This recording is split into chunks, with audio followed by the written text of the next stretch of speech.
कल पूजा से उठने के बाद जब मैं आईने में अपना चेहरा देखता हूँ तो मेरी नज़र मेरे अष्टगंध तिलक पर पड़ता है और मैं ये सोचता हूँ मुझे तो बहुत सारे इसका प्रयोग पता है, क्या आप लोगों को मुझे वो प्रयोग बताना चाहिए। देखिए इस वीडियो में मैंने बताया है किस प्रकार से आप अष्टगंध का 3 बेहतरीन जो कि सबसे शक्तिशाली प्रयोग कर सकते हैं, जो कि आप लोगों के लिए बहुत अच्छा लाभ देगा और बहुत ही सफल रहेंगे। तो चलिए शुरू करते हैं। शुरू करने से पहले आप सभी को कह दूं, अगर अभी इस वीडियो को आप पहली बार देख रहे हैं तो इस चैनल को सब्सक्राइब कर देना और साथ में बेल आइकन को क्लिक करके ऑल नोटिफिकेशन कर देना, ताकि आने वाले जितने भी सारे वीडियो है सभी का नोटिफिकेशन आप तक पहुँचता रहे। अष्टगंध तिलक क्या है? अष्टगंध तिलक देखिए, मैं आपको एक बात बताता हूँ।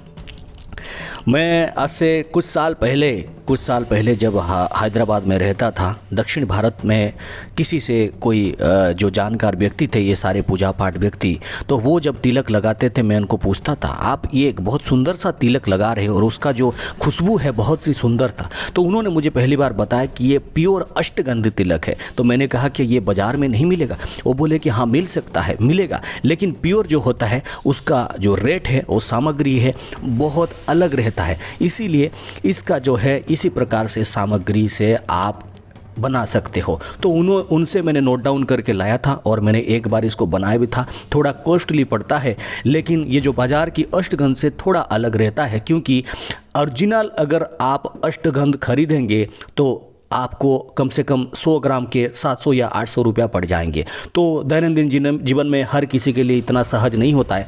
फिर भी मैं आपको बता दूं कि क्या क्या सामग्री लगता है और जो अष्टगंध में आप किस प्रकार से प्रयोग कर सकते हैं। ये बहुत ही सुंदर होने वाला वीडियो है, इसीलिए वीडियो को अभी से लाइक कर दें और वीडियो पे बने रहे, वीडियो को पूरा देखें। देखिए, अष्टगंध नाम से ही पता चल रहा है कि 8 गंध, 8 सुगंध, ठीक है। तो क्या क्या चीज़ से बनता है? देखिए, हमेशा हमारे इधर अष्टगंध में कभी कभी लिखा गया होता है, आप देखे होंगे कि केसर मिश्रित या कुमकुम मिश्रित। लोग अक्सर ये गलती कर देते हैं कि कुमकुम मतलब कुछ लोग कुमकुम, सिंदूर, रोली ये सारी चीज़ समझ लेते हैं, लेकिन केसर जो है ना, केसर आपको पता ही होगा, जैसे कुमकुमादि तैलम, केसर का कुमकुम यानी केसर मिलता है, संस्कृत में उसको जो कुमकुम भी कहते हैं। तो कुछ सामग्री से मिलके ये अष्टगंध होता है। इसको पहले बता दूं, अगर आप खुद कर पाएँ या फिर आप अच्छे क्वालिटी का अष्टगंध लाके ये 3 प्रयोग को आप करिएगा, आपका बहुत ही अच्छा लाभ मिलेगा। चलिए मैं आपको बताता हूँ क्या है। पहला है चंदन, जो चंदन आप श्वेत चंदन, ठीक है, पहला है श्वेत चंदन, जो सफ़ेद चंदन है वो है। दूसरा है कुमकुम यानी केसर है, और तीसरा है कर्पूर, जो सफ़ेद कर्पूर या भीमसेनी कर्पूर भी आप ले सकते हैं। और उसके बाद है, अगर मिल जाएगा आयुर्वेदिक जो है, पूरी तरह से आयुर्वेदिक स्टोर में मिल जाएगा या फिर ऑनलाइन मंगा सकते हैं।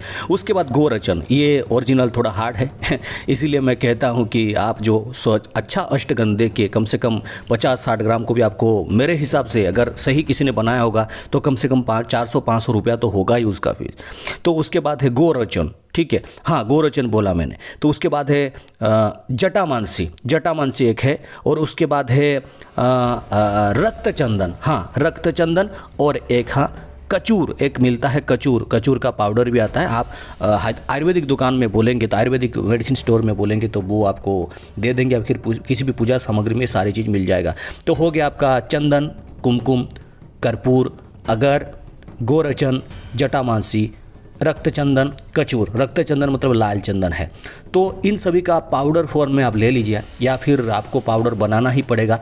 कैसे बनाएंगे ये आपका ऊपर डिपेंड करता है, क्योंकि उसको आपको चाहिए लाभ तो उसको बनाना ही पड़ेगा।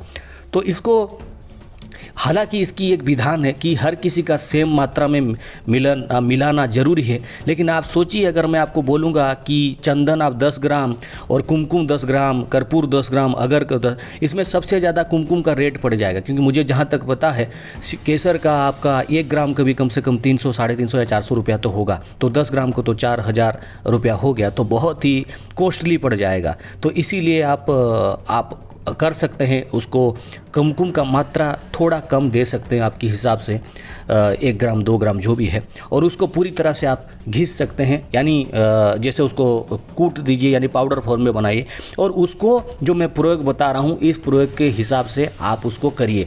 अगर ये नहीं कर पा रहे हैं, ये नहीं कर पा रहे हैं तो आप कोई भी अष्टगंध खरीद सकते हैं।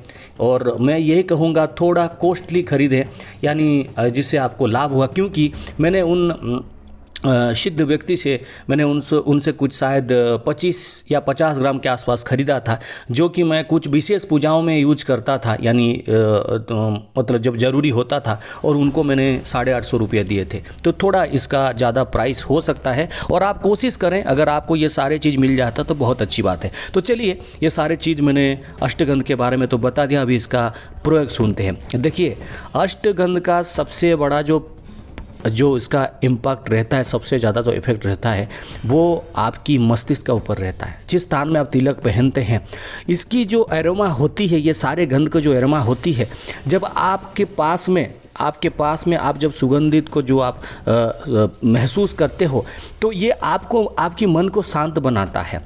ठीक है, आपके मन को शांत बनाता है और बहुत ही आपको कंसंट्रेशन लेवल बढ़ा देता है। इसीलिए ये अब पहला प्रयोग मैं आपको बताता हूँ। पहला प्रयोग है, आपकी कुंडली में गुरु और केतु को प्रबल कर सकते हैं। आप इसमें गुरु और केतु को जरूर प्रबल कर सकते हैं। मैं आपको एक बताता हूँ, आप अपना किसी भी गुरु मंत्र है, मेरे हिसाब से अगर आप गुरु और केतु की यूज कर रहे हैं, तो अगर आप दक्षिण मार्ग में हैं तो आप किसी प्रकार जो आपको मंत्र मिला है सात्विक दक्षिण वैदिक मार्ग में, कोई भी मंत्र उसको कर सकते हैं, या फिर अपने गुरु से पूछ के अगर आप इस मंत्र का प्रयोग कर पाएंगे तो कर सकते हैं। पहले आप कुछ अष्टगंध तिलक लें, उसके सामने बैठ के आप एक दीपक जलाएं, धूप जलाएं और भगवान से ये प्रार्थना करें कि हे भगवान, मैं अपने गुरु मंत्र की जो ऊर्जा है उसको इस अष्टगंध तिलक में देना चाहता हूँ, इसीलिए मैं इसके निमित्त 11 माला 5 माला यथाशक्ति जाप करूँगा और इसको पूरी तरह से जागृत कर दीजिए। और अपने अगर देहदारी गुरु हैं तो उनकी चरण को स्मरण करके, यानी उनको चरण कमल को आप प्रार्थना करिए, प्रणाम करिए। ठीक है, उसके बाद गुरु मंत्र जाप करें और उसको अगर आप पहन लेते हैं, आप जब पहनेंगे थोड़ा सा गंगा जल से घिसके या फिर ऐसे थोड़ा सा जल लेके आप उसको लगा सकते हैं। ये अगर आप पहन लेते हैं तो यकीन मानिए आपकी गुरु और केतु जरूर प्रबल होंगे। हर जगह में आपकी जो है वाणी दोष नहीं रहेगी और आपकी बात बहुत सुना जाएगा और लोग आपको पसंद करेंगे और आपकी ज्ञान का विकसित होगा। ये प्रथम प्रयोग। द्वितीय प्रयोग मैं आपको बताता हूँ, ये है जब कोई आप ऑफिस वगैरह में काम करते हैं। हालांकि बहुत सारे अत्याधुनिक लोग हैं जिनको तिलक पहनना बहुत शर्म वाली बात लगता है। अगर आजकल की ऐसे सनातन हिंदू धर्म में ऐसे हो गए लोग, अगर अपना लड़का कोई बाइक खरीद के लाता है तो आस पड़ोस में हम जो घर के गार्डियन होते जाके बोलेंगे, देखो देखो हमारा बेटा जो है ना वो लेके आया है एक अच्छा सा बाइक, वो चलाएगा, घूमेगा, देखो कितना पैसा कमा रहा है। अगर आप गलती से भी एक माला या अष्टगंध का तिलक लेके आते हो तो पहले आपके पिता माता ये सोच में पड़ जाएंगे। मैं सभी का बात नहीं बोल रहा हूँ, गौर कीजिएगा। अभी कुछ लोग बात पकड़ लेते हैं, आके बोलेंगे आचार्य जी हमारे पिता माता तो ऐसे नहीं, एग्जाम्पल दे रहा हूँ। और आपको वो पिता माता बोलेंगे तुम क्या कोई बाबा जी बनोगे, तुम क्या कोई पंडित बनोगे जो ये तिलक और माला ले आए। आजकल के ऐसे भी लोग हैं जो आपके गले में अगर माला देखते हैं तो पहले आपको दूसरे नज़र से देखते हैं, कोई ये बाबा तो नहीं है, कोई तांत्रिक तो नहीं है, कोई कुछ और तो नहीं है। देखिए क्या हो गया है, जो कि रुद्राक्ष भगवान की, शिव की एक प्रकार की स्वरूप ही हैं, उनको भी लोग संदेह करते हैं। खैर उससे हमें कोई लेना देना नहीं है।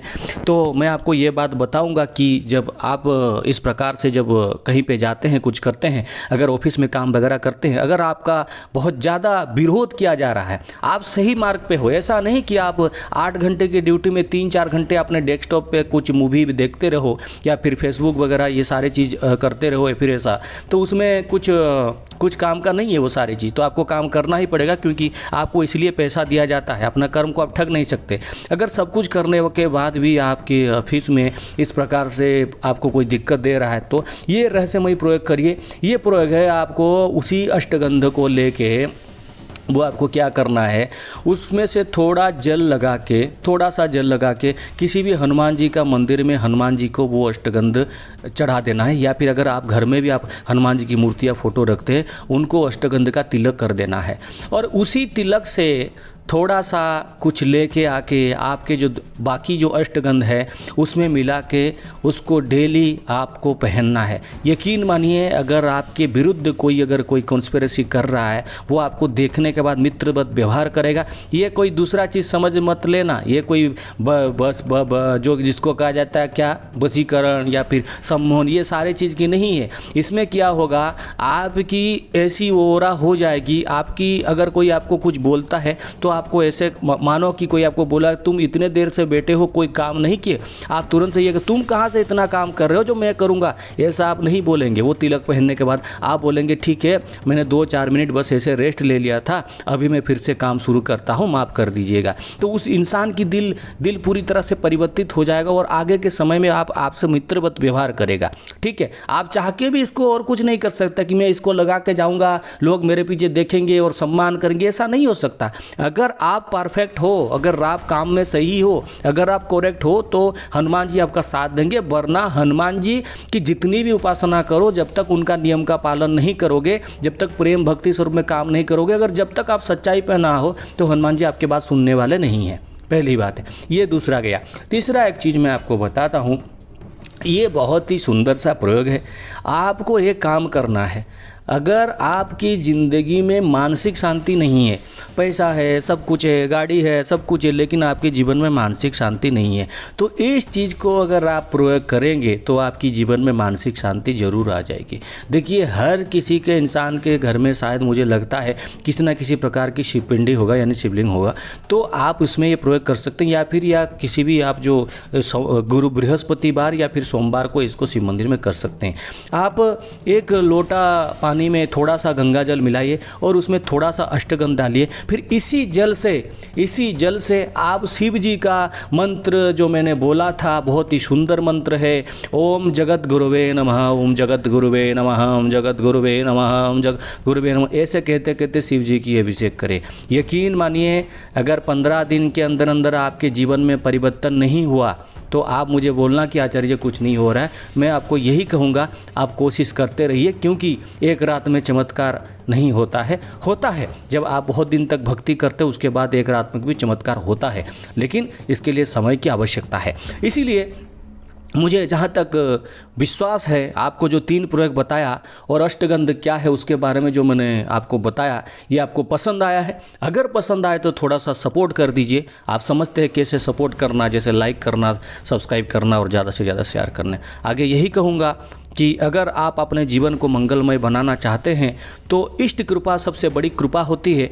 दुनिया में 1000 लोग 1000 तरह की बात करेंगे, 1000 लोग विभिन्न प्रकार की झूठ बोलेंगे, विभिन्न प्रकार की आपको इंसल्ट करेंगे, विभिन्न प्रकार की आपको व्यंग्यबाण चलाएंगे, विभिन्न प्रकार की बात बोला जाएगा, क्योंकि दुनिया में भांति भांति के लोग हैं, उनकी चिंताधारा भी अलग अलग है।